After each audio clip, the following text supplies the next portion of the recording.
warahmatullahi wabarakatuh. Kajian kita hari ini masalah adab. Adab seorang murid terhadap mursyid. Jadi di dalam ajaran tarekat itu adab itulah yang paling diutamakan. Karena adab merupakan jalan untuk mendapatkan ilmu dari seorang mursyid. Jadi adab seorang murid terhadap mursyid itu ada dua hal. Yang pertama adab lahiriah dan adab batiniah. Adab lahiriah adalah adab yang berhubungan langsung dengan fisik. Jadi seorang murid akan mudah menerima ilmu jika adabnya benar-benar diterapkan.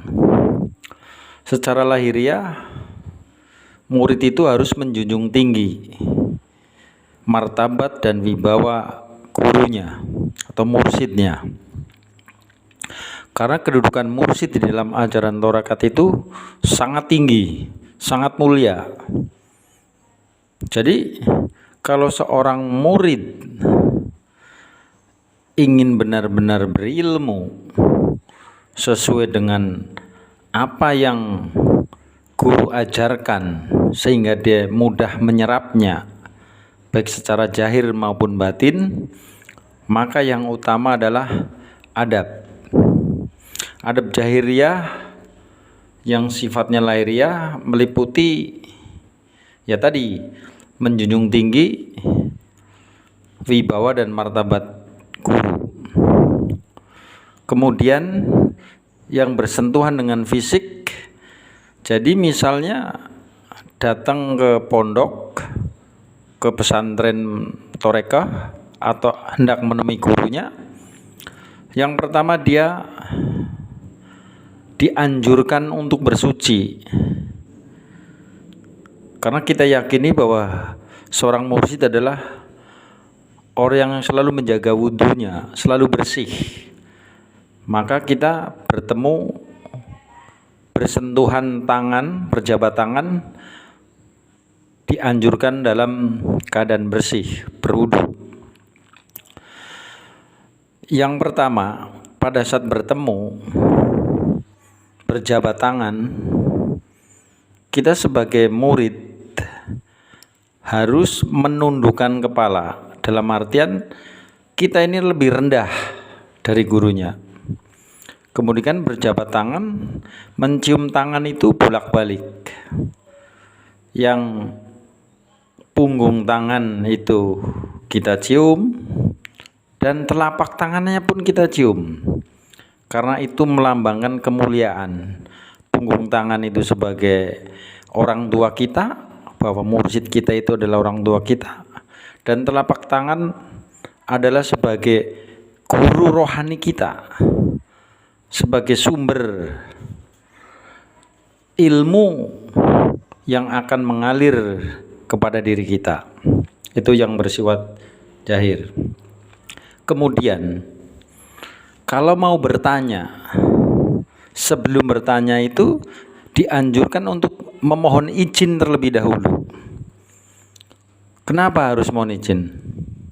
Karena jika pertanyaannya itu salah atau mungkin keliru, ya memang sih bener lah, namanya murid itu sifatnya salah, namanya murid. Tetapi kalau sudah minta izin terlebih dahulu, maka secara langsung apabila melakukan kesalahan, guru sudah memaafkan karena dengan minta izin sebelum bertanya. Kemudian pada saat kita berkumpul bersama dengan mursyid di suatu majelis, kita dilarang untuk duduk kakinya selonjor atau merenggangkan panjang-panjang lah. Artinya kita harus sila, harus selalu sila kalau kita menghadap guru. Kemudian tidak boleh berbicara sendiri di dalam majelis. kita harus mendengarkan apa yang disampaikan oleh seorang mursyid, baik itu fatwa maupun kupasan kajian. Di samping itu ada berikutnya, pada saat mursyid menyampaikan kajiannya, hendaknya kita senantiasa zikrullah terus menerus, jangan lupa.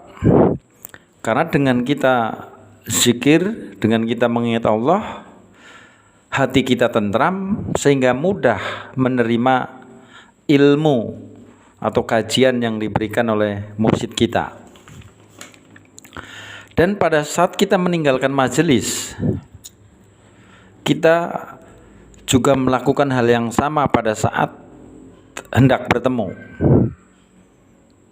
Jadi kita pamit atau mohon izin untuk keluar dari majelis dengan melakukan hal yang sama. Berjabat tangan, mencium punggung tangan dan telapak tangan. Itu sebagian daripada adab kita belajar toreka. Kemudian ada batin. Nah ini, ada batin, inilah yang lebih utama. Ada batin yang paling besar, yang paling utama adalah dilarang buruk sangka terhadap mursyidnya, atau jangan berprasangka buruk tentang apa yang guru bicarakan ataupun guru lakukan. Karena guru itu lebih mengetahui daripada si murid. Jadi mursyid lebih tahu daripada si murid. Makanya kalau kita sudah berprasangka buruk kepada mursyid, maka secara hakikat itu sudah menghalangi masuknya ilmu ke dalam diri kita. Jadi sebagaimana di dalam Al-Quran disebutkan bahwa Allah itu tergantung prasangka hambanya. Jadi kalau hambanya berprasangka baik kepada Allah, maka baik pula dia mendapati Allah. Begitupun adab kita terhadap guru kita. Walaupun kita sama-sama manusia, tetapi mursyid itu lebih mengetahui daripada si murid. Makanya kita harus selalu berprasangka baik supaya kita mendapati kebaikan dari mursyidnya. Kemudian selain jangan berprasangka buruk, juga kita harus selalu di dalam hati kita ini meyakini bahwa guru itu atau mursyid itu membimbing jiwa kita, membimbing roh kita sampai ke akhirat. Bahkan bukan hanya membimbing, tapi bertanggung jawab atas ilmu yang kita amalkan di dunia ini sampai ke akhirat. Karena kita di akhirat itu yang dipertanggungjawabkan adalah 3 hal. Yang pertama, ilmu yang bermanfaat. Nah, ilmu yang bermanfaat tentunya ilmu yang bersumber dari Allah melalui guru kita. Nah, itu artinya mursyid atau guru itu bertanggung jawab tentang ilmu itu. Karena ilmu itu dimintain pertanggungjawaban, tentunya kan akan ditanya dari mana ilmu ini dan siapa yang mengajarkan ilmu ini. Nah, makanya seorang mursyid bertanggung jawab tentang itu sampai akhirat. Nah, kalau kita sudah meyakini bahwa mursyid atau guru menanggung-jawabi ilmu kita yang sampai akhirat itu, maka kita akan tahu dan merasakan betapa beratnya tugas mursyid itu yang menanggung-jawabi ilmu kita dari dunia sampai akhirat. Itu salah satu Tadi saya sebutkan 3 ilmu yang bermanfaat itu, kemudian sedekah jariah yang ikhlas, dan 3 anak yang soleh. Jadi itulah adab antara murid dan mursyid. Saya rasa itu dulu, nanti bisa dilanjutkan lagi di lain waktu. Sekian, wassalamualaikum warahmatullahi wabarakatuh.